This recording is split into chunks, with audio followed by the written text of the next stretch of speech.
Ser podcast. Es penoso ver cómo esta noche las protestas en Ferraz las protagoniza un ataúd hecho de cartón en el que se lee DEP Democracia. Bueno, pues les guste más o les guste menos a los del brazo en alto y capucha en cara, es precisamente esa democracia la que ha hecho que hoy Pedro Sánchez sea reelegido presidente con los votos de partidos apoyados por 12 millones y medio de españoles. Cuando en los próximos días se siga coreando investidura, golpe y dictadura, bueno, pues habrá que recordar, 12 millones y medio de votantes están detrás de los 179 diputados que hoy han hecho presidente a Pedro Sánchez. 12 millones y medio de españoles, mayoría absoluta en escaños y profundamente transversal, además. Pedro Sánchez tiene ahora una legislatura por delante para lidiar con las presiones de los independentistas, que van a ser enormes, al mismo tiempo para conseguir que la ciudadanía note de verdad que la amnistía sirve para deshacer del todo el nudo social y político en Cataluña, porque no habrá agenda social del gobierno que compense a una gran parte de la opinión pública si a Puigdemont y los suyos les da por hacer gestos en los próximos meses que se puedan interpretar como una humillación. La tarea del PSOE en este sentido es enorme, tendrán que maniobrar con táctica, con inteligencia, y también tiene una tarea titánica por delante el PP, que es reconfigurar, no sé si su discurso, pero sí su oferta, porque con esta oferta ya han visto cuál es su techo y no les da. O no les da mientras sigan cargando con la losa de Vox. Puede, por cierto, que Ortega Smith y los demás cargos de Vox que están hoy en esas concentraciones en las que se grita investidura, golpe y dictadura, puede que ellos mismos no sean conscientes del todo de hasta qué punto su presencia esta noche en esas concentraciones reafirma a esos 12 millones y medio de personas que decidieron su voto, entre otras cosas, para que el PP no llegara al gobierno de España apoyado en Vox y condicionado por Vox. Hoy Santiago Abascal ni siquiera ha tenido el señorío de reconocer la victoria de Sánchez dándole la mano tras la victoria, tras la votación. Sí lo ha hecho Alberto Núñez Feijóo, pero incluso en ese momento de celebración del presidente, Feijóo, cuando ha ido a darle la mano, no se ha resistido a decirle ahí a Sánchez delante de todas las cámaras que lo que está haciendo es una equivocación. Bueno, el tono que se puede esperar de la legislatura queda definido por un momento como este. Pero es que la altura política de un líder, cuando gana y cuando pierde, también se define en momentos como este.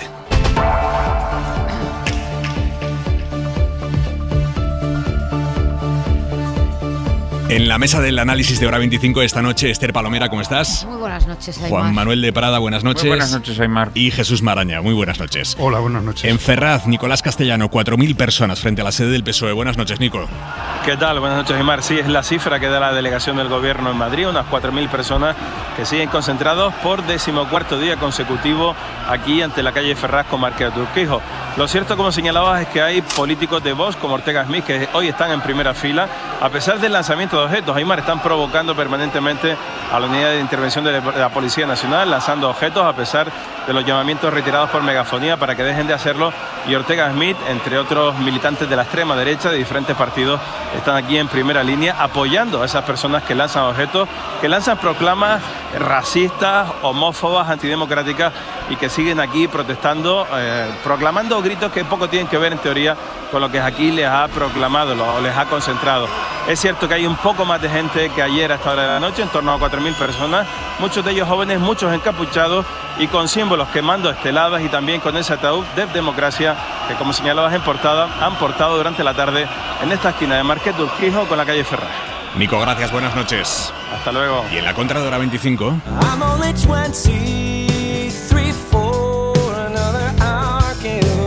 De todo lo que se ha dicho hoy en el Congreso, Javois, buenas noches. ¿Qué tal, Aymar? Buenas noches. De todo lo que se ha dicho te traes estas palabras de Aitor Esteban, PNV. Algún día igual quizá contaré lo que nos llegaron a ofrecer hace un par de meses. Iba a ser llamativo. Se refiere al PP. Algún día quizá contaré lo que el PP nos llegó a ofrecer hace unos meses. Javois. Me encanta la entonación, ¿eh? Cómo va poco a poco. Como algún día, quizás, me parece que lo va a soltar y al final le echa el freno. Es conveniente recordar que el dramatismo exhibido por el PP estos días es el dramatismo de un partido cuyo líder ya dijo que respetaba a Puigdemont y admitía contactos con él, así que supongo que al PNV le habrá ofrecido al menos medio gobierno, quién sabe. Momento, por cierto, para recordar que Feijóo dijo en El Hormiguero que ya sabía quién iba a ser su vicepresidenta y su ministro de Economía. Va a tener ahora que esperar a que se lo diga Sánchez. En fin, hay que tener memoria. La memoria no sana heridas, pero las relativiza. El PP es un partido con una larga tradición de reprochar a los demás lo que él está dispuesto a hacer sin pestañear. Véase a Aznar y sus famosas cesiones al nacionalismo catalán y vasco a todo trapo. Todo está inventado ya. Pero a lo que no nos hemos acostumbrado todavía es que España siempre se rompa por el mismo lado, nunca por el lado de quienes pactan con nacionalistas por responsabilidad de Estado para traerlos a las instituciones.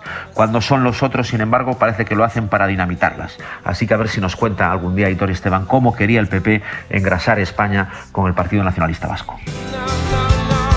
Un beso a Javois, hasta mañana. Un bico, gracias, chao.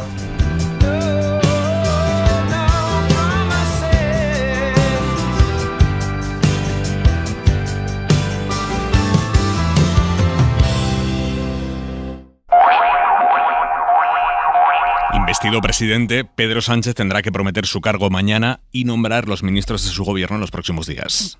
Un gobierno legítimo, un gobierno democrático, un gobierno constitucional, cuyo poder está limitado por las leyes y por el mandato temporal. Cuando las ciudadanas y los ciudadanos emiten su voto, están eligiendo al tiempo, el gobierno y a la oposición, y porque en democracia las victorias son limitadas, también lo son las derrotas. La democracia solo es posible si se acepta esa derrota temporal y limitada. Así es la democracia parlamentaria y así debe seguir siendo si queremos preservar nuestra convivencia libre y pacífica. En un marco en el que a esta hora hay cientos de personas, miles, concentradas ante la sede del PSOE gritando «hay que quemar Ferraz», y con el principal partido de la oposición, que es el PP, señalando hoy en redes sociales uno a uno a los diputados del PSOE por votar a favor de la investidura, en este marco, en este escenario, en el PSOE asumen que va a hacer falta lo que se suele decir en estos casos, un gobierno. Buenas noches. ¿Qué tal? Buenas noches. Dicen fuentes socialistas que este ya no es un gobierno ni para tecnócratas ni para perfiles discretos de gestores. Hoy diputados y dirigentes orgánicos del PSOE coincidían en el Congreso en que Sánchez tiene que hacer un ejecutivo más político que el actual. Han echado en falta esos perfiles en el gobierno saliente, sobre todo en los últimos meses, y ahora dicen que además tendrán que gestionar unas negociaciones con los socios que van a ser complejas. No ha sido fácil llegar hasta aquí, reconocía Félix Bolaños. Bueno, ha sido un pacto muy complejo, muy difícil, pero lo hemos logrado. La prioridad ahora del gobierno, una vez conseguida la investidura, es fijar la idea de que a pesar de las advertencias de los independentistas, este va a ser un gobierno estable. Esa idea defendía María Jesús Montero, la número 2 del PSOE. Con responsabilidad, con rigor, con sentido de justicia social, con sentido de convivencia, vamos a administrar todos estos votos que han puesto a nuestra disposición, que va a ser estable porque 179 votos, un compromiso muy importante.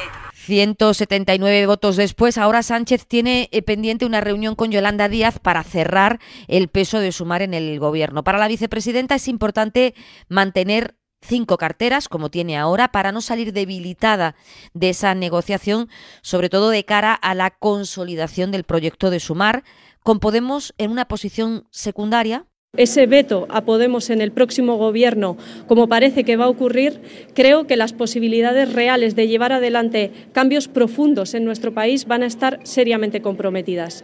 Y esto nos parece un error político de un enorme calado. Yone Belarra, la líder de Podemos, cuenta ya con que estará fuera del gobierno. Ha dicho que desde julio no habla con Yolanda Díaz, que en cambio ha exhibido en esta sesión de investidura absoluta sintonía con Sánchez y los suyos. Hay fuentes del PSOE que creen que la coalición llega a esta segunda etapa engrasada y que sin la influencia de Pablo Iglesias va a ser más fácil la convivencia de un gobierno de coalición que Sánchez va a dar a conocer en los próximos días. Nadie se compromete a decir cuándo, qué día exacto, aunque la expectación es ya máxima en ambos partidos. Gracias, Inma. Hablaremos después del gobierno que viene, de las decisiones políticas que va a tomar Pedro Sánchez en las próximas horas en forma de nombramientos y de ceses, pero antes quiero escuchar vuestro análisis sobre la investidura, el debate que la ha precedido y las conclusiones que se pueden extraer de él. Maraña, empiezo por ti. Bueno, a mí me parece que ha sido la investidura probablemente más compleja de la historia democrática que yo recuerde, a excepción del 23F. Por muchas razones, ¿no? Evidentemente por la crispación que ha caracterizado el debate, sobre todo en la primera jornada, por la actitud, yo creo que profundamente antidemocrática de Vox, y por las cosas que escuchamos. Yo creo que pocas veces se han escuchado en el Congreso hacia un presidente del gobierno candidato pues tacharle de golpista, de indigno, de dictador y de unos cuantos apelativos más, ¿no? Pero lo que ha ocurrido, por ir a los hechos, es que aquello por lo que nadie apostaba un euro el 29 de mayo, cuando Pedro Sánchez convocó por sorpresa elecciones generales a las pocas horas de la victoria contundente de PSOE más Vox en las elecciones autonómicas y municipales, pues ha ocurrido. Es decir, ha habido unas elecciones, ha habido una mayoría compleja, que no ha sido la de PP y Vox, y hoy se ha ejecutado un pacto de investidura que no garantiza, como hemos escuchado en las voces de algunos de los socios, principalmente los socios nacionalistas, no garantiza la estabilidad de 4 años, pero reproduce y refleja una mayoría parlamentaria, que es lo fundamental, que debería reconocerse. Y a mi juicio, de lo que sale de aquí lo más preocupante es el reto que tiene ante sí el líder de la oposición, Núñez Feijóo, para aclarar cuál es su relación con Vox y cuál es su opinión definitiva sobre la legitimidad del gobierno que se va a formar. Luego lo ampliamos, pero a modo casi de titular, vuestro análisis, Prada. Bueno, vamos a ver, yo creo que en términos retóricos sí pudo ser dura, pero a mí, sin embargo, me ha parecido una de las investiduras con menos tensión dialéctica, es decir, de hecho ha sido una sesión de investidura rara,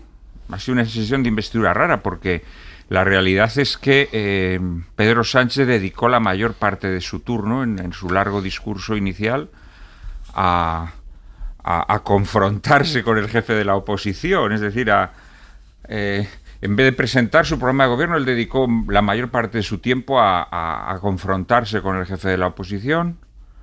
El jefe de la oposición se confrontó con él, es decir, no fue un auténtico discurso de investidura.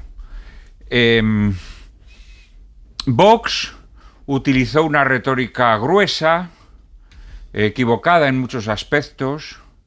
Ya lo dijimos aquí, es decir, tú puedes discutir muchas cosas de la democracia, pero es evidente que la elección de Pedro Sánchez es democrática, esto está fuera de toda duda. Y creo que se puede discutir y se debe discutir, yo creo que hay que seguir discutiendo todo el tema de la amnistía y lo que le rodea a la amnistía, a la que Pedro Sánchez también dedicó muy poco espacio en su intervención, porque sabe que está jugando con fuego y que de alguna manera ese es el punto candente con el que se inicia esta legislatura, ¿no? Y luego, bueno, pues ha habido curiosidades. A mí sí me han interesado las curiosidades, porque al final las curiosidades... Dime una y luego ampliamos.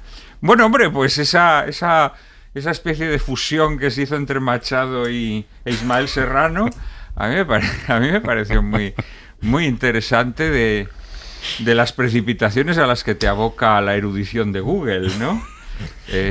Por ejemplo, a mí eso me pareció bastante interesante. También me pareció divertido e interesante el episodio este del portavoz de PNV, hablando de los ofrecimientos del Partido Popular. Un ministerio. Ministerio de Industria, ¿no? Y completar el Estatuto de Guernica. Ahora lo ampliamos. Palomera, tu análisis. Bueno, yo no sé qué nivel de tensión necesita Juan Manuel para reconocer que hemos tenido una investidura bronca. Sí, bronca sí, pero no tensión dialéctica. Bien, realmente. Bueno, pero a lo mejor eso tiene que ver con el nivel de la retórica parlamentaria de los protagonistas que subían a la tribuna. Pero sí, a mí me ha parecido un debate tremendamente bronco. Yo, por muchas veces que lo hayamos escuchado, que alguna lo hemos escuchado en otras sesiones del Congreso, no me acostumbro a escuchar en el hemiciclo palabras tan gruesas como las que se han vertido sobre el presidente del gobierno, al que se le ha llamado sinvergüenza, golpista, Pinocho, e incluso desde la tribuna de invitados se le ha llamado hijo de puta, así, con todas las letras. Yo no me acostumbro a esto. ¿Desde la tribuna de diputados? De invitados. Invitados. Sí, Isabel Díaz Ayuso, presidenta de la Comunidad. No me quiero acostumbrar a ese nivel bronco y a que los diputados se comporten, los diputados y los invitados se comporten como si estuvieran en la barra de un bar.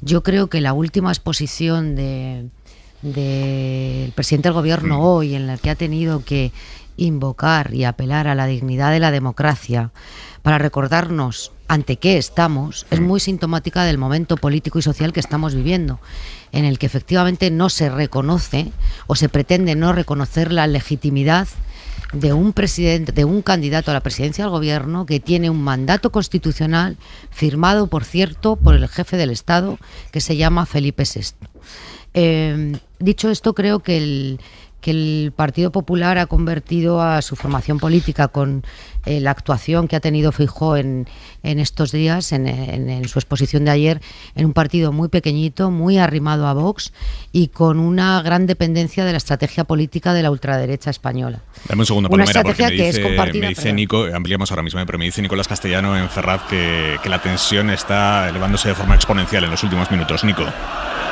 Sí, Mar, está ya el equipo de la Unidad de Intervención Policial equipado con sus escudos, con las escopetas para lanzar esas salvas de sonido para dispersar a la muchedumbre. Se están produciendo muchos lanzamientos de objetos, latas de cerveza, botellas de cristal, incluso también lo que es la base de las bengalas que están prohibidas en este tipo de acontecimientos, de concentraciones y que están lanzando algunos de estos ultrajes. En primera línea de esta manifestación ante la sede de Ferraz con Urquijo están esos jóvenes enmascarados, muchos de ellos se dice por aquí que son miembros de grupos ultra de distintos equipos de la capital madrileña. Muchos jóvenes aquí, la delegación de gobierno había elevado de 2.000 a 4.000 la asistencia de estas personas y ahora mismo la unidad de intervención de la Policía Nacional está tomando posiciones tanto en primera línea aquí en Ferraz como en las distintas calles porque arrecian ese lanzamiento de objetos y se incrementa, como te digo, la tensión en esta zona. Nico, gracias. Pachi López, portavoz parlamentario del PSOE, buenas noches. Hola, buenas noches. No sé cómo viven ustedes el hecho de que un día feliz para el Partido Socialista, como es la investidura de Pedro Sánchez, termine con un nuevo episodio de acoso en las calles a la sede del partido. Bueno, primero creo que es un día, no sé si feliz, pero sí de enhorabuena.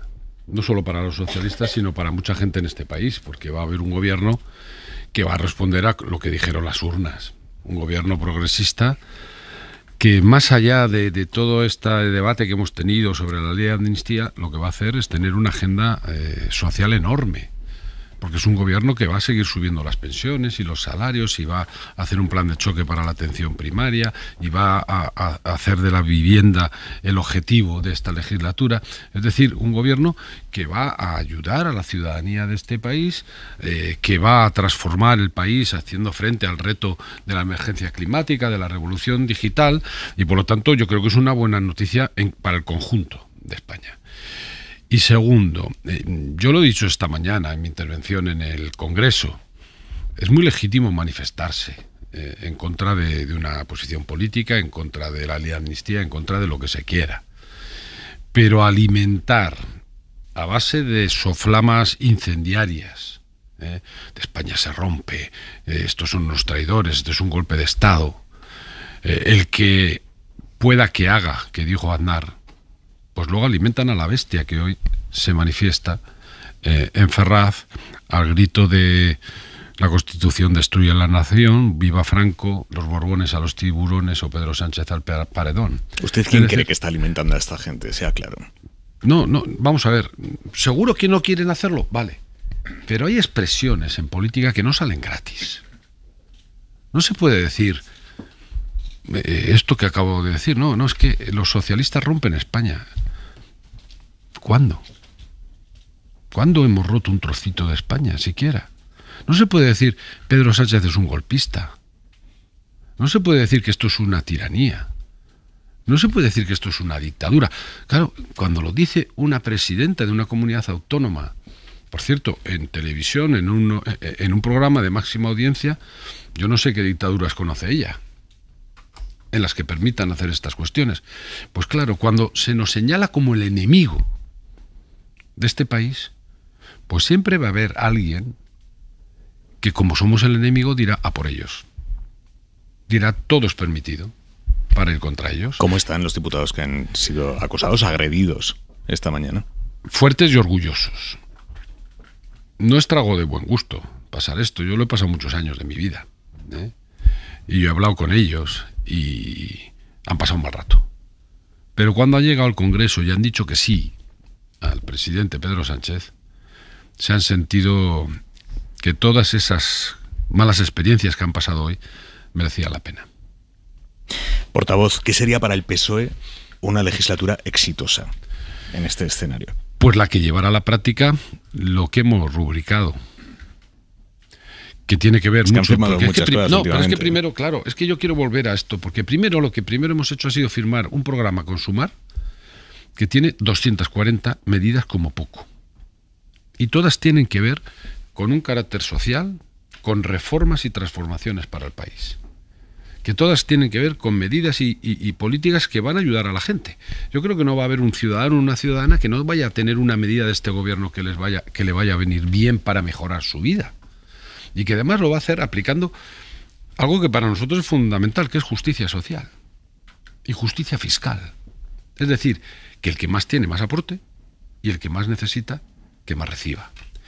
Y además, efectivamente, hay una agenda para la conciliación, para la convivencia y para el reencuentro, que tiene que ver con la ley de amnistía. Esas son las palabras que no gustan nada en Junts. Ayer ya Míriam Nogueras lo dijo. Ya, pero ¿es verdad o no es verdad? No lo sé. El presidente cambió de terminología en su respuesta. Mira, dejó de hablar de diálogo, pasa a hablar de negociación. Pero esto es muy coherente con lo que hemos venido haciendo los últimos 4 años. Hemos ido adoptando una serie de decisiones que lo que han pretendido, primero, es recuperar la política. Porque la política desapareció de Cataluña y todo se transformó en calle y en tribunales. Y recuperamos la política. Y hemos adoptado decisiones con esa política que tienen que ver con una mesa de diálogo, que tienen que ver con indultos, que tienen que ver con la reforma de la sedición, que es un delito que no existe prácticamente en ningún país de Europa, y que ha funcionado. Y hoy, en términos de convivencia, en términos de relaciones políticas, de respeto institucional, de tranquilidad económica, Cataluña está mucho mejor que hace unos años. Y la amnistía yo creo que es un paso coherente con todo esto. Lo dijo el presidente en un acto, dijo, es que Cataluña está preparada para el reencuentro. Bueno, pues adoptamos una decisión que lo que busca es precisamente esto, abrir un nuevo tiempo para el reencuentro. ¿Ustedes tienen para enfrentar un conflicto? ¿Tienen garantías de que las personas que van a ser amnistiadas van a actuar en esa clave de reencuentro? Mencionábamos antes como posiblemente para una gran parte de la opinión pública, incluso de votar a amnistía, digamos, tapándose la nariz, sería profundamente humillante que en los próximos meses vieran una vuelta de Puigdemont a España en una clave pero fíjate, humillante. Primero, yo entiendo y comprendo que haya incomprensión de origen con esta medida. La hubo con las otras que acabo de citar. Pero luego, cuando pasa el tiempo y ven que funciona, ya nadie las cuestiona. Nadie cuestiona. Con esto va a pasar lo mismo. Segundo, el movimiento se demuestra andando. Y cuando rubricamos ese acuerdo con Junts, lo primero que sucedió en el Parlamento de Cataluña es una votación sobre un referéndum unilateral que había presentado las CUP. Y los partidos independentistas con los que hemos firmado acuerdos, Esquerra y Junts, no votaron a favor de eso. O sea, primer movimiento. Segundo movimiento, el propio acuerdo. Porque no pedimos que nadie renuncie a ser lo que es. Ya sabemos que hay independentistas, no le pedimos que renuncien a ser independentistas, lo mismo que sería absurdo que a nosotros nos pidieran que renunciáramos a ser socialistas. Pero cuando ellos dicen en el documento, decimos, somos distintos, nosotros vamos a defender el autogobierno y ustedes van a defender la independencia y un referéndum, pero incluso cuando hablan del referéndum, hablan de a través del artículo 92 de la Constitución. Esto no lo habían dicho nunca. Con lo cual, lo que hacemos es definir que todos jugamos con las mismas reglas del juego. Es decir, que la Constitución es el marco. Que siempre es lo que habíamos dicho los socialistas. El diálogo es el método y la Constitución el marco. ¿Usted está convencido de que esta gente no va a volver a las andadas una vez amnistiados? Que yo creo que es el temor de gran parte de la población, ¿no? Que esto sea una parada para repostar. Ya, pero es que los temores paralizan. Y nosotros sabemos que hacemos políticas a veces arriesgadas y valientes, pero que, como digo, se han demostrado que funcionan. Y yo estoy convencido que ahora estamos tomando una decisión también valiente, también arriesgada. Y que dentro de un tiempo, cuando se vea que esto funciona, todos estos que hoy, no diré todos, porque algunos siempre quedará en la crítica y en la posición contraria, ¿no? Pero mucha gente de la que hoy critica la verá como algo que acertó. Porque nos ha permitido donde teníamos un conflicto que era enfrentamiento y confrontación permanente, enfrentar ese conflicto y buscar soluciones, entendiéndonos entre los que pensamos distinto. Claro, es que entenderte con el que piensa igual es muy fácil, pero tiene poco valor político. No sé si ha podido escuchar hoy al Partido Popular esta tarde dando a entender que van a traer al Senado o que van a convocar al Senado al comisario europeo de justicia Reynders durante la tramitación parlamentaria de la ley de amnistía. Donde el gobierno dice urgencia, el Senado dice procedimiento ordinario. Y entonces, en vez de en 20 días, se tramitará en 2 meses. Y en 2 meses puede venir el comisario de justicia Reynders, pueden venir personas que han pertenecido... Lo ha dicho Javier Maroto en el Congreso de los Procuradores Españoles que se celebra en Granada, trayendo a Reynders, al comisario europeo de justicia, al Senado. Ya, van a intentar torpedear, pero no solo esto, que tiene que ver con la ley de amnistía, van a intentar torpedear cualquier cosa que ponga en marcha este gobierno progresista. Porque más allá de la amnistía, más allá de lo que sucede en Cataluña y que nosotros intentamos arreglar, lo que la derecha no soporta es no tener el gobierno, no tener el poder. Lo que no soporta es que gobernemos los socialistas con Sumar, que haya una coalición progresista que vaya a seguir decidiendo políticas en este país y que traen al comisario y no tenemos ninguna preocupación. ¿No temen un pronunciamiento crítico por parte de Europa? No, entre otras cosas porque en Europa ha habido 50 amnistías en los últimos 10 años. Y porque hemos hecho un texto que nosotros opcional.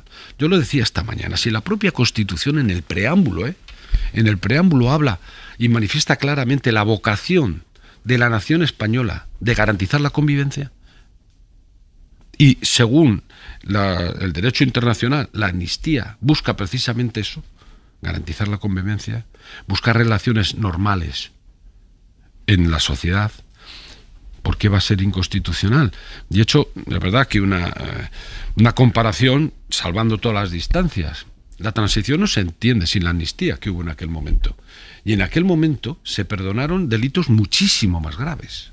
Claro, veníamos de una dictadura. Casi de lesa humanidad. Y aquello nos sirvió para construir el país que tenemos hoy. No me puede decir nadie que perdonar delitos de esa categoría era la ambición que tenía un país para abrir un nuevo tiempo y que utilizar la misma herramienta para enfrentar un conflicto que habíamos tenido que hace unos años en Cataluña, eso es romper España. No, eso es inconstitucional. Porque entonces, ¿qué me están diciendo? ¿Que la Constitución hubiera impedido la transición? ¿Que no hubiera sido posible? ¿Ha podido hablar con el presidente de qué le ha dicho exactamente hoy Alberto Núñez Feijóo cuando se le ha acercado en el momento en el que Sánchez estaba celebrando? ¿Y lo ha escuchado usted? Sí, pero creo, es que le he visto luego al propio Alberto Núñez Feijóo con la prensa diciendo exactamente que le ha dicho. Le ha dado la mano y yo creo que es un error. Que me parece poco cortés en ese momento. Que era un error, ya nos lo había dicho en la tribuna el día anterior. Bueno, pues ahora un poco así de educación es ir donde el que ha ganado la investidura, porque tiene 179 apoyos, pues vas y le das la enhorabuena, ya dirás que es un error en otro día, ¿no? Porque fíjate, es que 179 apoyos parece que son poco, porque la mayoría absoluta son 176. Pero es que hacía mucho tiempo que no había presidentes, quitando los que tuvieron mayoría absoluta ya en las urnas, que tenían tal apoyo, Muy pocos han tenido 179 diputados y diputadas votando a favor de su investidura y además con un acuerdo muy transversal.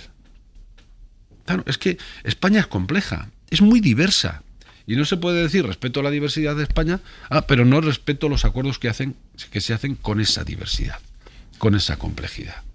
Y el Partido Socialista y Pedro Sánchez lo ha conseguido.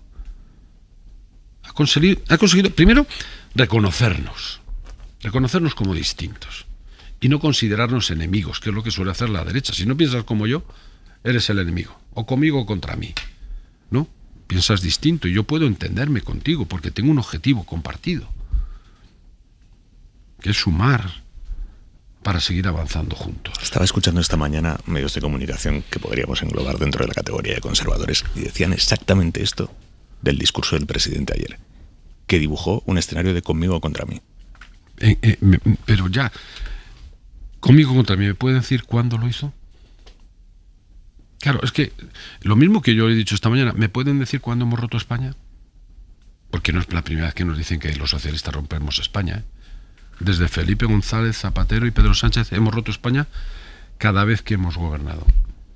Y he dado los ejemplos de cómo hemos sido precisamente lo que hemos unido a este país, los que más hemos hecho por la España de hoy.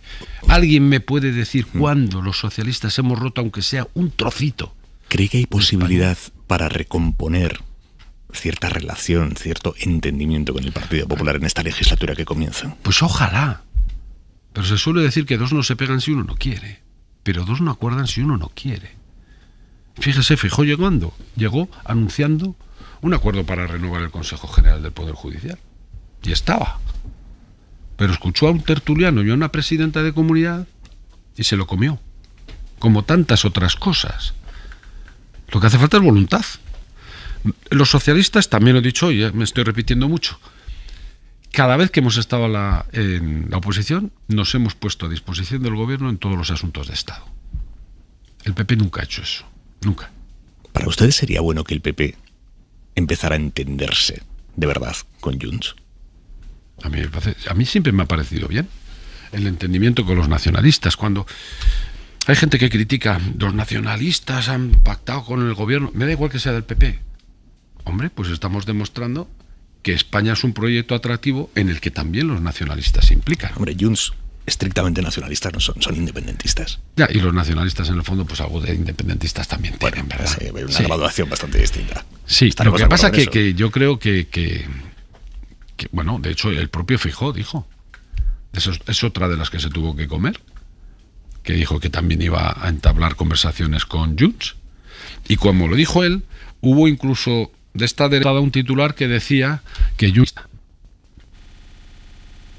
Porque claro, como iba a hablar Feijóo con ellos, no podían ser independentistas, ¿verdad? Bueno, ¿y por qué no van a hablar? ¿A usted no? Es que a mí de todo esto, lo que me preocupa es que el PP no tenga un proyecto para Cataluña, ni para España. Porque ya sabemos lo que no le gusta, lo que decimos nosotros que hay que hacer y lo que vamos a hacer. ¿Qué es lo que le gusta? ¿Le ha sorprendido conocer hoy que el PP ofrece un ministerio al PNV? No, porque es que venimos de una historia en la que el PP habló catalán en la intimidad y ofreció de todo. O de otra historia en la que Arzayus salió de la Móncloa diciendo que había conseguido en 3 días de Aznar lo que no había conseguido en 13 años del Partido Socialista. ¿Cómo me va a sorprender? Si la derecha lo que quiere es tener el poder. No me sorprende. El presidente de Mercadona... Lo que pasa, el problema del PP es que por no poner un cordón sanitario a Vox, a la ultraderecha en este país, se ha puesto un cordón sanitario a sí mismo. Juan Roch, presidente de Mercadona, ha dicho hoy se está medio consiguiendo una división entre los españoles que no es nada buena ni para la economía ni para España. Si el problema de España lo tuviéramos en Portugal, ralentizaríamos las inversiones. ¿Le preocupa esto? Bueno, vamos a ver. Hemos tenido de todo en estos meses. Hemos tenido jueces que han dictado sentencias sobre una ley que no conocían, porque no existía. Hemos tenido obispos que han clamado contra el perdón, algo tan cristiano como el perdón, que luego se otorgan a sí mismos, ¿verdad? Y hemos tenido empresarios que, como no les gusta pagar impuestos, pues claman también contra cierto tipo de acuerdos. Pero la economía española es prácticamente la que más crece de toda Europa, porque hay buenas políticas económicas en este país y seguirá habiéndolas, que no se preocupe, que nada va a hacer el gobierno para romper ni para dividir este país. Va a hacer políticas para que la economía siga creciendo, para que el empleo siga creciendo, para que los salarios sean cada vez más altos porque serán más dignos y tendrán los trabajadores mayor poder adquisitivo, también los pensionistas, para que cada vez haya más becas, para que cada vez haya más atención a la dependencia. Lo decía antes, es que nos centramos en la amnistía y en el problema del conflicto catalán, pero lo que tiene este gobierno sobre todo es una enorme agenda social. ¿Y esa agenda la va a negociar usted como portavoz parlamentario? ¿Va a seguir siendo portavoz parlamentario? No, si la agenda está firmada. Sí, con Sumar. Pero a partir de ahí hay que negociarla con partidos que tienen intereses no ya contradictorios, sino contrapuestos. Ya, pero ya sé, y será complejo, como lo fue también la anterior legislatura, que tampoco fue fácil. Fue compleja, difícil, y llegábamos hasta prácticamente cuando iba a sonar la campana. Sí, pero ahí donde no entraba uno podía entrar otro tal. Aquí o entran todos o se cae todo. Pero yo también pienso eso, digo, uy, qué difícil. Pero luego dices, ¿quién se va a oponer a que el salario mínimo sea, por ley, el 60% del salario mínimo? ¿Quién de los que firman el acuerdo de gobierno? ¿Quién se va a oponer a que el transporte público siga estando subvencionado, incluso llega a ser gratuito? ¿Quién? Yo creo que hay cuestiones que van a ser fáciles y otras que van a ser complejas, es verdad. Ya lo ha dicho uy, qué difícil. No, he dicho complejo. Ha dicho, uy, qué difícil. No, he dicho que lo fue en la anterior y que esta será igual. Vale. O sea, experiencia tenemos. Al tema, portavoz, ¿va a repetir? Ese no era el tema. No, es el tema que le planteo yo. Yo creo que hoy solo hay una persona que tenga en la cabeza quién va a ser ministro, quién va a ser ministra y quién va a ser portavoz y quién va a ser otras cosas, ¿no? Y el resto de los móviles con batería. No, la verdad es que yo personalmente ya tengo colmadas todas mis ambiciones, no tengo ninguna preocupación por esto, ¿no? Los ministros de la cuota Sumar los decide Sumar íntegramente. Hemos visto en las últimas horas como Podemos da por hecho que queda fuera. ¿Le preocupa lo que pase en ese espacio a la izquierda del PSOE? Sí, los ministros que correspondan en lo que se haya negociado a Sumar, los elige Sumar. Es como si a nosotros nos impondrían vetos. Yo en Euskadi hemos tenido muchos gobiernos de coalición. Tenemos ahora un gobierno de coalición y por lo tanto y los consejeros, los departamentos que le corresponden a los socialistas los decidimos quiénes son nosotros. No aceptaríamos vetos personales. Por lo tanto me parece lógico que los elija Sumar. Y Sumar es una formación política que tiene dentro muchas formaciones políticas, ¿no? Y Yolanda tiene que hacer un ejercicio de sumar precisamente todas esas diferencias, ¿no? Y hay cosas que se oyen que no me gustan. ¿Qué cosas? Estos enfrentamientos que hay dentro de la propia Sumar, estos que unos dicen que nosotros vamos a actuar de manera independiente, que casi como diciendo no solo independiente, sino a la contra de lo que digan otros. ¿Le preocupa que a Pedro Sánchez le complique el grupo de Sumar? Más que a Pedro Sánchez le preocupe en la vida, me preocupa que la izquierda del PSOE que existe, se atomice. Me gustaba mucho cuando Yolanda consiguió en una sola formación política aglutinar a ese mundo que está a la izquierda del PSOE. Si yo ya sé... Esto es lo que dicen desde Podemos. Al PSOE le gustaba mucho. No, porque... Es exactamente la crítica que hacen desde Podemos. Pero ¿qué crítica es esa? Vamos a ver, para la izquierda, ¿qué es mejor? ¿Estar atomizados o estar unidos? Yo ya sé que hay gente a la izquierda del PSOE que nunca va a votar al PSOE. Porque no pueden estar unidos. Porque luego es más fácil tener relaciones. A veces no llegaremos a acuerdos, ¿eh? Yo no digo que hay relaciones para llegar a acuerdos. No, a veces no las llegaremos. Pero a la izquierda, no sé, el mal de la izquierda siempre ha sido estar divididos. Electoralmente, además, eso nos machaca. La derecha en eso no tiene problemas, ¿eh? Sabe perfectamente lo que tiene que hacer. Pachi López, portavoz parlamentario del PSOE, enhorabuena en este día de investidura. Gracias. Gracias por venir a la cadena SER. A vosotros. Hora 25. Aimar Bretos. Esther Palomera, ¿qué decisiones políticas puede tomar Pedro Sánchez en las próximas horas en forma de nombramientos y ceses de ministros? ¿Qué tipo de gobierno puede conformar? ¿Llamado a qué? Bueno, hace ya semanas nosotros en el diario publicamos que estaba buscando, o que el propósito era buscar un perfil con un perfil más político que técnico para hacer frente a una legislatura que sabe perfectamente el presidente del gobierno, uno, que va a tener una oposición extrema, según se constató ayer en el debate de investidura, y segundo, que va a tener, o que en este momento tiene, unas lealtades bastante resbaladizas, ¿no?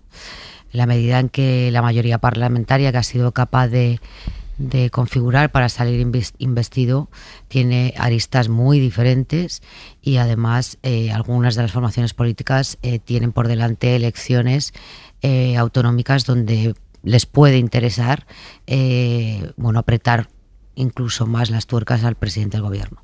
Dicho esto, Aimar, si lo que me estás preguntando es ¿quiénes salen del gobierno? ¿Quiénes entran? Jamás te pediría quinielas. No por eso pienso especular al respecto. Sé que nos entretiene, como un sesudo análisis político. Sé que esto entretiene mucho, que los medios de comunicación nos divertimos mucho leyendo ese tipo de piezas, sobre todo leyéndolas después de que ya han sido nombrados los ministros que van a serlo, porque la inmensa mayoría de ellas pues no acertamos. Yo me niego a hacer especulaciones. Sí puedo decirte que el objetivo es eso, tener un perfil político. Es lógico que haga una remodelación profunda en la medida en que estamos ante un nuevo mandato. Y yo creo que hay otra cuestión que preocupa en este momento en el seno del Partido Socialista, pero también en el entorno del presidente del gobierno, y es lo que pueda ocurrir con Podemos y la relación tan tensa que en este momento tiene con la líder de Sumar. Me consta además que hay socialistas, no precisamente fuera de la órbita del presidente del gobierno, sino dentro de la misma órbita del presidente del gobierno, muy preocupados con este tema, que incluso han intentado mediar con Yolanda Díaz para que deje una presencia testimonial de Podemos dentro del gobierno, puesto que hay quien piensa que el verdadero problema de esta legislatura no va a ser Esquerra Republicana de Cataluña, no va a ser Junts, sino que puede ser Podemos si finalmente queda fuera del Ejecutivo y que puede convertirse en una bomba de relojería que se puede estallar en cualquier momento del mandato. Esto es una preocupación que está ahí y es verdad que también los socialistas lo que dicen es que lo tiene que resolver Yolanda Díaz. El presidente del gobierno no puede hacer nada. Es verdad que ellos tienen muy determinados que los ministros de Sumar los nombra Yolanda Díaz o los designa Yolanda, los elige, mejor dicho, Yolanda Díaz, y el presidente del gobierno la parte socialista. Pero sí hay preocupación con este tema, me consta. ¿Cómo lo ves, Prada? Hombre, yo pienso que el presidente del gobierno sí puede influir, ¿no?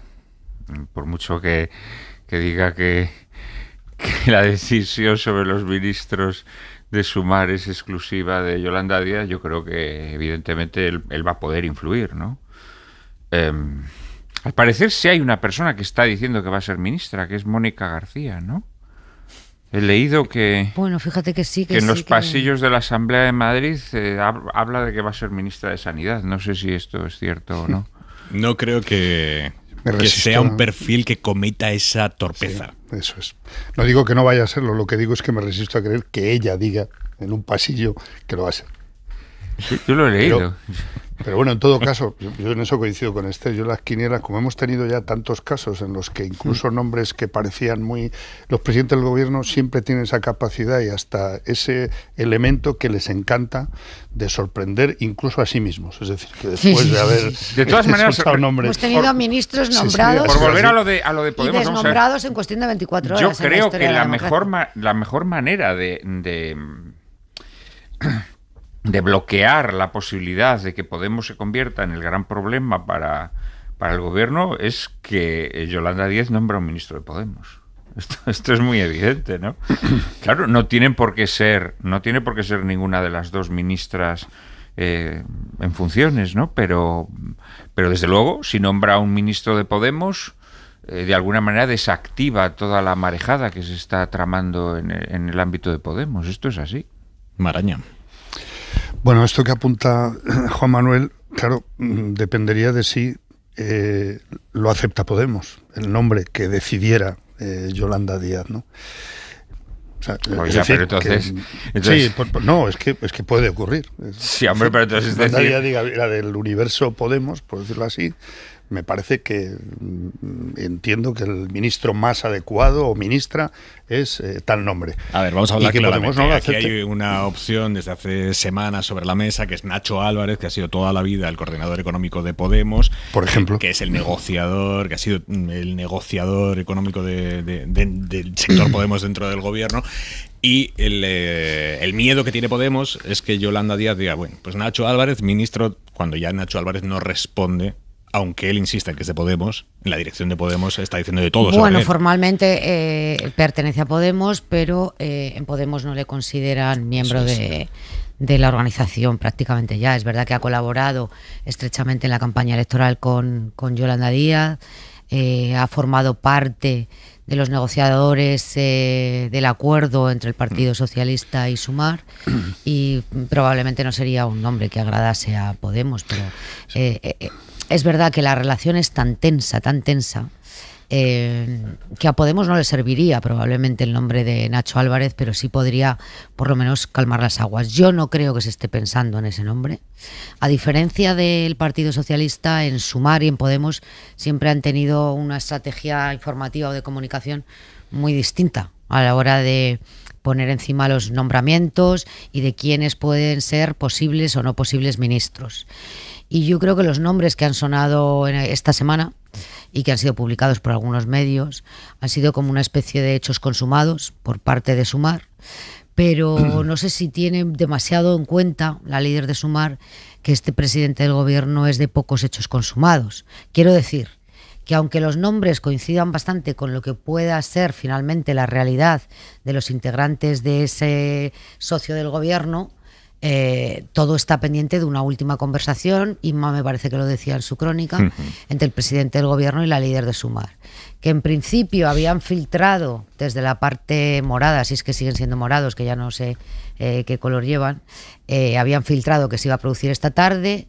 Desde Moncloa han negado que fuera a ser así y probablemente se producirá en las próximas horas y todo depende de eso, obviamente. Bueno, lo que se va a producir la semana que viene es un debate en el Parlamento Europeo acerca de la ley de amnistía. Es un debate extraordinario que han forzado PP, Ciudadanos y Vox. Un debate que se va a celebrar en Estrasburgo. Saben los oyentes como una vez al mes el Parlamento Europeo se reúne siempre en Bruselas, pero una vez al mes se reúne en Estrasburgo. Bueno, el miércoles que viene toca en Estrasburgo y allí se va a celebrar este debate. Un debate en el que, más allá de que los europeos vean cómo nos despellejamos entre españoles, el mayor punto de interés va a ser que esto sucederá el miércoles y el martes la Comisión Europea va a analizar la ley de amnistía, oficialmente, la ley de amnistía que le ha remitido ya el ministro Bolaños. Y fuentes que cita EFE aseguran que para el miércoles van a llegar ya con un análisis terminado acerca de nuestra ley de amnistía.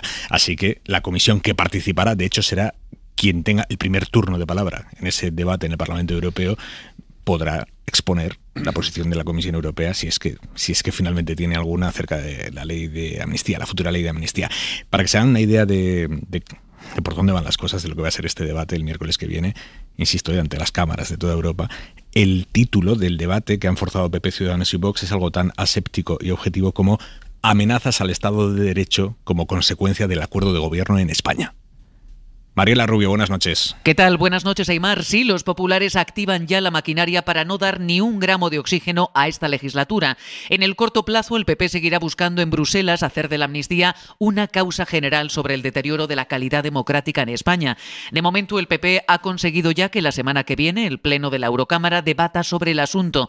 En el Senado, Vox está pidiendo al PP no tramitar la ley de amnistía, pero creen los populares que eso no evitaría su aprobación definitiva. Por eso el PP optará por tramitarla, pero podrá alargar los plazos y aprovechará ese tiempo extra para hacer circular por la Cámara Alta, por ejemplo, al comisario de Justicia. La propuesta de Vox de no tramitar la iniciativa en el Senado significaría en la práctica que el tiempo corre y cuando pasen los 20 días la ley está aprobada, que sería hacerle un enorme favor a Sánchez, básicamente. Y entonces, en vez de en 20 días, se tramitará en 2 meses. Y en 2 meses puede venir el comisario de Justicia Reinders, pueden venir personas que tienen voces autorizadas y que pueden despertar conciencias. Hablaba así Javier Maroto. En el ámbito judicial, el PP anuncia recurso al Constitucional cuando la amnistía esté aprobada, pero al tiempo admite, como hacía González Pons, el Partido Popular no podrá revocar ni los indultos ni la amnistía, porque las disposiciones penales no favorables no pueden aplicarse con carácter retroactivo. En el Congreso, los populares cuentan con que el PSOE tendrá que sudar cada votación y recuerdan que el PP estará creativa,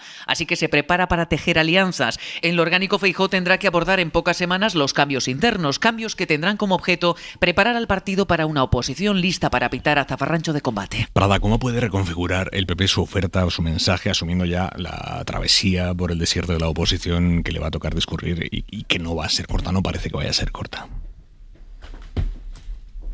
Bueno, vamos a ver, yo es que ya lo he dicho muchas veces en este programa, yo creo que el Partido Popular no tiene un liderazgo, yo creo que Feijóo es un hombre que no despierta ningún tipo de entusiasmo Y creo que las alternativas, pues, o la alternativa, digámoslo así, la alternativa, pues creo que aboca al Partido Popular a ser un partido mesetario, digámoslo así, ¿no? Entonces creo que la derecha española tiene que adoptar otro discurso. La derecha española tiene que defender unos principios que son los característicos del pensamiento conservador. Tiene que ser indudablemente consecuente con esos principios, pero yo creo que tiene que adoptar un discurso muy diverso, ¿no? Muy diverso. Creo que la derecha española mete en el pack cosas, además, que son absolutamente disparatadas y que hacen que muchas personas que podían sentirse interesadas por una visión política diversa, por el contrario, experimenten un rechazo. Voy a poner 2 ejemplos. ¿Por qué, si eres conservador, tiene que parecerte fenomenal que Israel haga lo que le salga de la entrepierna, ¿no? O sea, ¿por qué? ¿Por qué? ¿Dónde está escrito que a una persona, por ser de derechas, le tenga que parecer estupendo que Israel bombardee indiscriminadamente Gaza y mate a miles de niños? ¿Por qué? Por ejemplo, ¿no? Y en otro sentido, pues yo creo que generar distorsiones cognitivas no conduce a ninguna parte, porque salvo que te dirijas a fanáticos, las personas que no están fanatizadas, pues dicen, hombre, no, vamos a criticar a...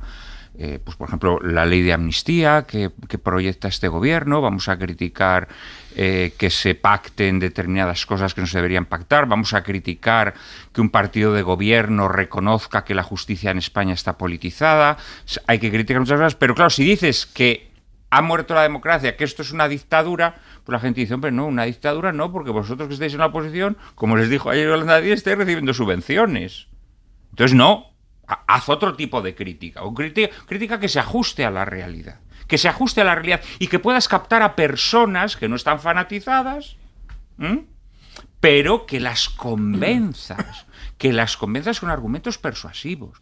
Pero claro, si metes en el pack las ideas que te están dictando personas que están enloquecidas, que tienen unas distorsiones cognitivas brutales, pues nada, yo creo que tu capacidad para captar a personas sensatas se oscurece. Y yo creo que ese es el problema que tiene la derecha hoy.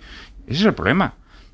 Por supuesto, con otras muchas cuestiones. Es decir, eso que desde la derecha haya que defender siempre, por ejemplo, al capital, ¿no?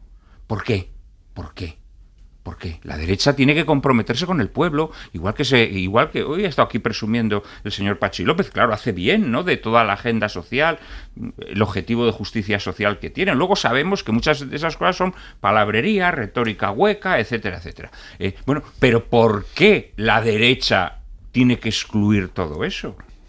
Entonces, claro, yo creo que todas estas cosas hacen que la derecha se mueva siempre en un nicho de mercado, que no admite aperturas hacia personas, repito, que pudieran estar en contra de muchas de las cosas que se postulan desde la izquierda. Hora 25, seguimos. Manu Carreño, muy buenas noches. Hola, Aimar. Victoria de España ante Chipre. 1-3 y empatando el domingo en Valladolid ante Georgia. Seremos primeros de grupo, cabeza de serie en el sorteo para la Eurocopa. Así que ya estamos clasificados y además seguramente como cabezas de serie. Y para mañana... Sí. A las 2:30, pendientes del partido de Alcaraz, que si gana Medvedev se meterá también en las semifinales del torneo de maestros. Respira.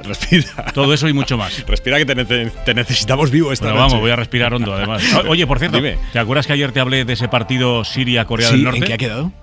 Se jugó hoy el Siria-Corea del Norte. Sí. Y ha reaparecido el futbolista que estaba 3 años desaparecido, el norcoreano. Nunca se supo nada más de él.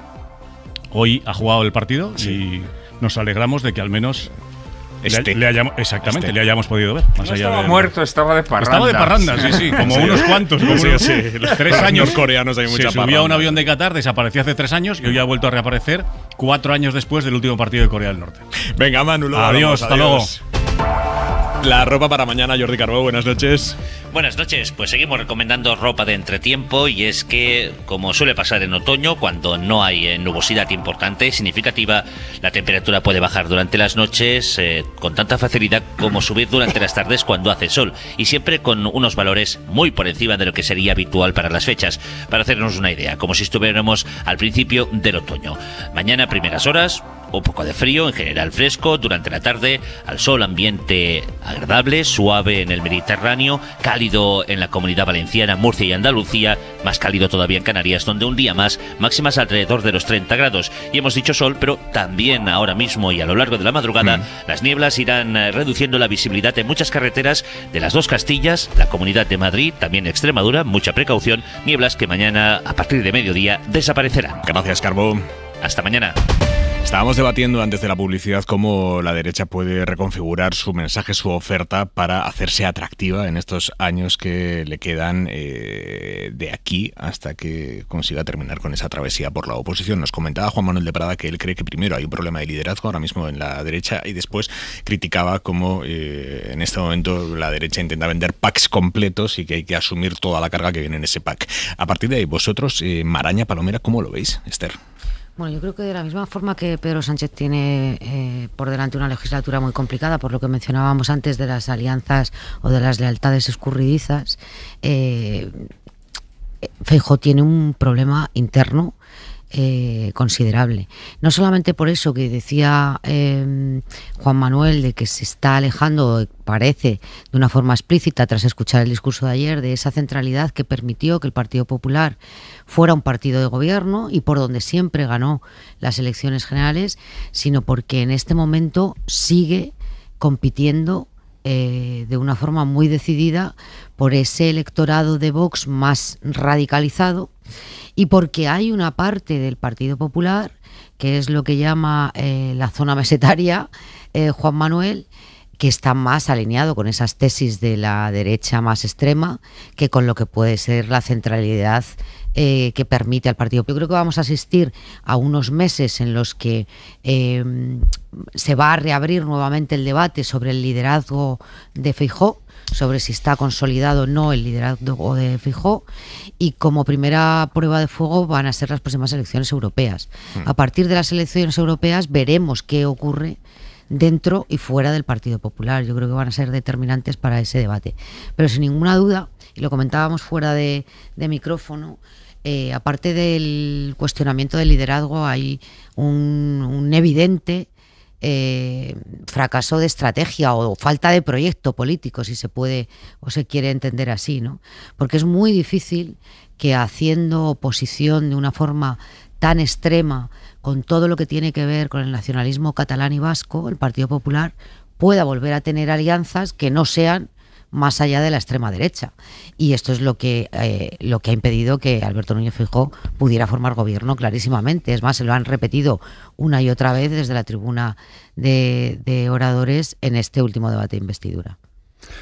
Sí, a mí me parece que, aparte de la cuestión del liderazgo, pero incluso previamente a eso, el PP en algún momento tendrá que reflexionar sobre dos cuestiones. Una, ese alejamiento, ese distanciamiento con lo que es un partido conservador netamente democrático, que no ponga en duda la legitimidad del adversario. Y esto viene desde hace bastante tiempo, de anteriores liderazgos del PP también. Y en segundo lugar, efectivamente, tendrá que plantearse en algún momento si su idea de España y su alternativa como idea de país tiene argumentos y apoyos suficientes como para darle la entidad que ha tenido y que tiene cualquier partido conservador, demócrata y europeo, ¿no? España tiene las características que tiene. Esto ha condicionado evidentemente el mapa electoral y el que ha salido de las elecciones y el que hoy se ha reproducido en el Congreso. Muy complejo, pero es que es un país muy complejo. Otro problema que tiene y en algún momento el PP tendrá que asumir lo que se quiera llamar déficit, pero son dos cuestiones clave, porque si solo se trata de competir por una parte de su electorado, en ese sentido, y sabiendo dónde está ese competidor, Abascal habla más alto, más claro, más dirigido a las tripas, etcétera. Y en ese sentido le está arrastrando una posición que no es una competición puramente electoral, sino un planteamiento de democracia o autoritarismo. Juan Manuel. No, vamos a ver que en la exposición que hice al principio hay una cosa que la ha tocado tangencialmente Esther, pero que es muy importante también. Vamos a ver, la derecha no va a poder ganar unas elecciones en condiciones de cierta solidez sin tener un caudal de votos en Cataluña y en el País Vasco. Esto es así. Es decir, cuando una región tan poblada como Cataluña, tu presencia es irrelevante. Entonces, claro... Pero para eso a lo mejor no hace falta hacer regalos electorales, si se quiere, sino tener una idea de país que pueda conectar con la complejidad de este país. Yo creo que el catalanismo, el vasquismo no nacionalista, ahora mismo es una bandera que la derecha podría enarbolar. Es una bandera que la derecha podría enarbolar. Y sin embargo no tiene capacidad para enarbolarla. Esto es llamativo, esto es muy llamativo. Es decir, cuando Feijóo, por ejemplo, ha ido a Cataluña, ha ido a decir mamonadas, ¿no? Pues Cataluña es una nacionalidad. Pero eso que ya sabemos que es un término que está en la Constitución, pero que eso es un palabra, hombre, que es un palabra que se inventaron para... No, sé honesto, haz una propuesta a Cataluña desde el pensamiento conservador, pero atendiendo las peculiaridades de Cataluña, históricas, lingüísticas, culturales, etcétera. Haz una propuesta novedosa.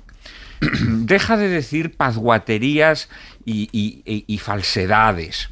Deja de utilizar términos postizos que se nota que están impostados. Yo creo que si esto no lo hace la derecha, no tiene nada que hacer, porque es que son muchos votos. Pero fíjate que yo creo que, compartiendo gran parte de tu análisis, y que efectivamente con una presencia residual en Euskadi y en Cataluña difícilmente pueden volver a ganar unas elecciones o a poder gobernar, mejor dicho, sigo creyendo que el principal problema del Partido Popular es ahora la identidad o la falta de identidad respecto a Vox. Porque estoy convencida de que si Vox no existiera y no existieran en este momento decenas de gobiernos de coalición compuestos por el Partido Popular y Vox, el Partido Popular no tendría ninguna dificultad para improvisar un proyecto para Euskadi ni para Cataluña. Y prueba de ello es lo que ha dicho hoy en la tribuna Aitor Esteban, y deslizaron en su momento fuentes de Junts cuando se estuvo hablando y negociando con ellos previamente a la investidura de Feijóo. Quiero decir, lo que para ellos ahora es una traición, cuando el Partido Popular pacta con el Partido Nacionalista Vasco o pactaba en su día con la vieja Convergencia y Unió, era un servicio a España.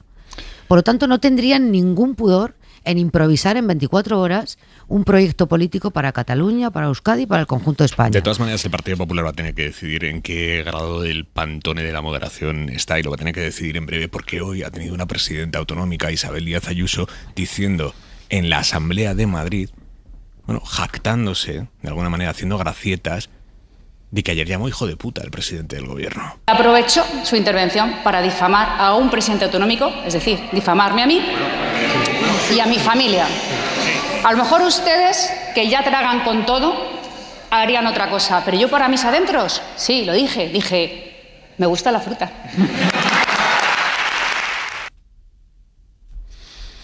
Bueno, es que hemos comentado tantas veces, pues lo que es esa actitud y esas expresiones, pues absolutamente chulescas y frívolas, ¿no?, que utiliza Isabel Díaz Ayuso. En lugar de tanta bromita, yo le preguntaría a usted si considera que el presidente del gobierno le ha difamado por lo que dijo sobre el asunto de los contratos de los que cobró su hermano, porque eso está documentado, demostrado y admitido. ¿Por qué no ha denunciado por difamación a Pablo Casado, que dio los datos y que aportó esta cuestión y que le costó la presidencia del PP? No lo ha hecho nunca, porque todos sabemos que, oye, los tribunales, los fiscales, etcétera, juzgan y deciden las cosas en el sentido jurídico o penal o del tipo que sea. Pero desde el punto de vista político, ¿es o no es verdad que un hermano de la presidenta de Madrid cobró lo que cobró en contratos con mascarillas y otros elementos relacionados con la pandemia, con la lucha contra la pandemia, en plena primera fase de la pandemia. ¿Y de qué manera se hicieron esos? Esto es así. Entonces, aunque se refiriera a otras cuestiones, etcétera, en ningún caso puede estar justificado que una autoridad pública emplee un término como hijo de puta respecto a un presidente del gobierno, sea quien sea, la una y el otro. Y si no se asume eso y se decide ir por la calle de la burla y la frivolidad absoluta, etcétera, como cree que le ha funcionado, y de hecho ha habido discursos de ella que le han dado rédito en estos tiempos, digamos, de populismo y de tendencias en Twitter más que de discursos, elaborados y respetuosos, pues ocurre lo que ocurre, pero a mí me parece absolutamente impresentable. Tengo 30 segundos para cada uno. Palomera Prada. Creo que Isabel Díaz Ayuso no ha conocido el respeto, pero con todo, me parece mucho más grave que desde la Dirección Nacional del Partido Popular no se haya intentado desautorizar e invitarla a pedir disculpas por esa expresión malsonante, sino que se han reafirmado en esa expresión desde la propia Dirección Nacional. Bueno, y eso además enlaza con lo del liderazgo que decía Juan Manuel sobre Feijóo, ¿no? Quiero añadir algo más, y es que imaginando que ella, cometiera un error que hubiera querido enmendar en los minutos posteriores, lejos de eso, desde la Puerta del Sol, yo no lo había dicho hasta ahora, pero lo puedo decir, inmediatamente después de que se colgara el vídeo en Twitter, recibí un mensaje no solamente reafirmándose en la expresión de la presidenta de la Comunidad de Madrid, sino regodeándose en la expresión e incluso deslizando algún tono, diría yo que más bien amenazante. Quiero decir que el Partido Popular inmediatamente después podría haber salido a los pasillos del Congreso a decir o a restar importancia o a invitarla a corregir el comportamiento que había tenido. Y no ha ocurrido nada de eso. Juan Manuel, tengo 30 segundos. Sí, yo ahí en cambio no. Vamos a ver, yo creo que el presidente Sánchez lanzó acusaciones de corrupción sobre ella que los jueces no descubrieron. Es decir, que efectivamente su hermano contrató con la Comunidad de Madrid, muy duro, pues fueron, o nos pueden parecer desmesurados, aunque los hubo mucho más desmesurados, pero la realidad es que los jueces no encontraron ninguna conducta delictiva ahí. Por lo tanto, lo que él lanza desde la tribuna no deja de tener... Eso no justifica lo que ella hizo. Bueno, vamos a ver. Y luego, respecto a ella... Habría que hablar del término que fue corrupción política, que se empleó en el mismo debate ella contra está en la el presidente del tribuna gobierno. Y en ese momento le enfoca una cámara. Ella está en la tribuna y en ese momento le enfoca una cámara. Yo la verdad es que no siento ninguna simpatía hacia la retórica ayusista. No siento ninguna simpatía porque me parece burda, me parece esquemática, me parece grosera en muchas ocasiones y zafia conceptualmente, pero creo que ella en ese momento está en la tribuna, en ese momento se arroja sobre ella un baldón y el proferir ese insulto,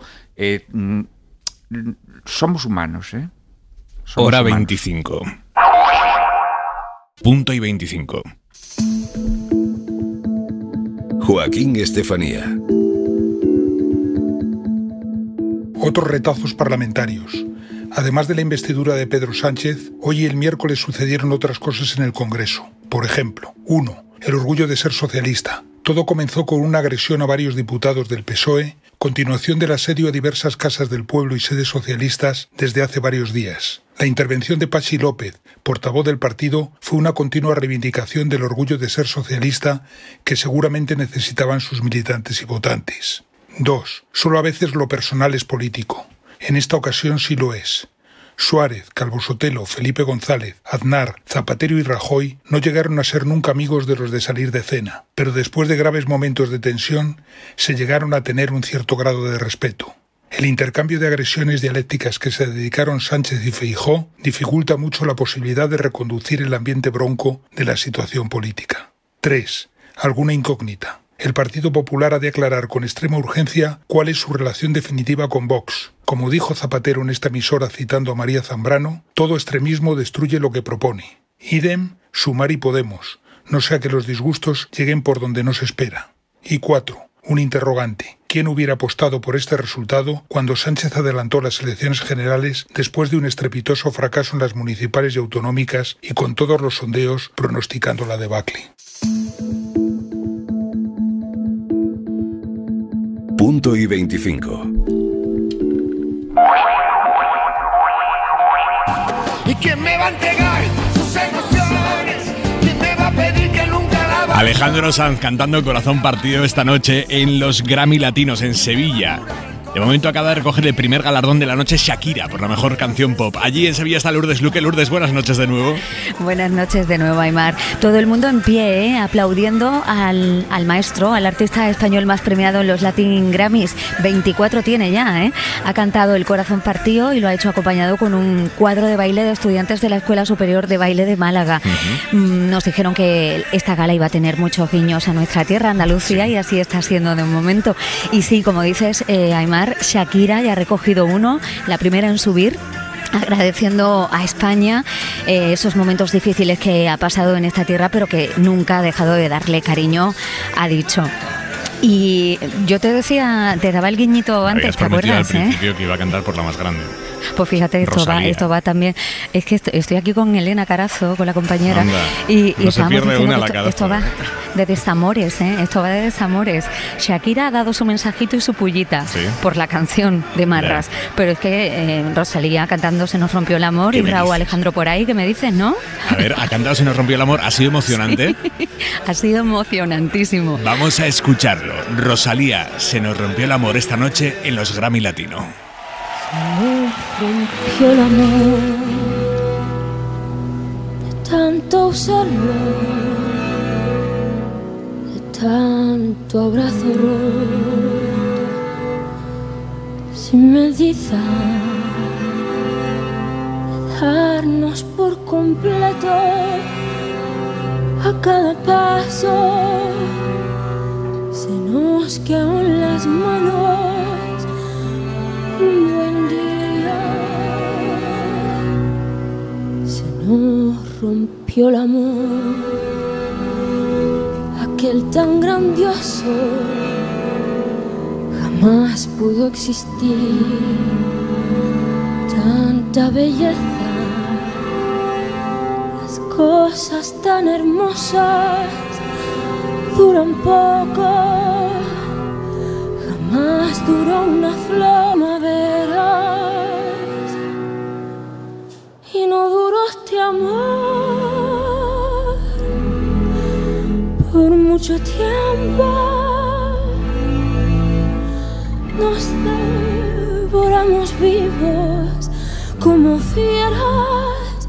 Jamás pensamos nunca en el invierno, pero el invierno llega aunque no quieras, y una mañana gris,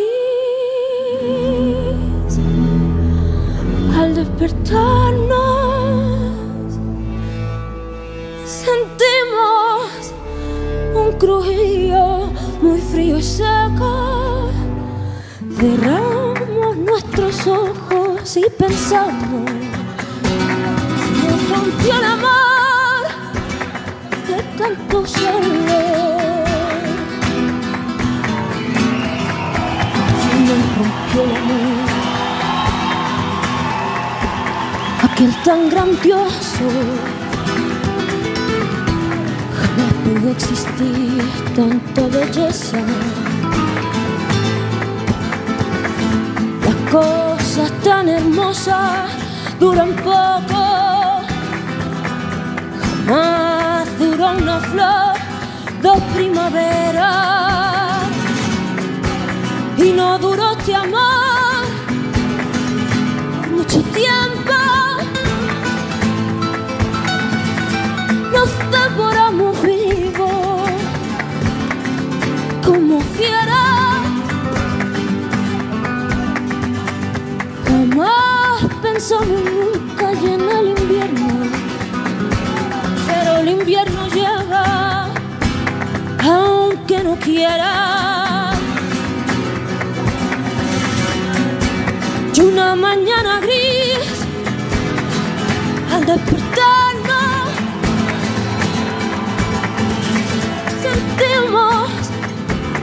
día muy frío y seco. Cerramos nuestros ojos y pensamos. Se nos rompió el amor, nos rompió el amor.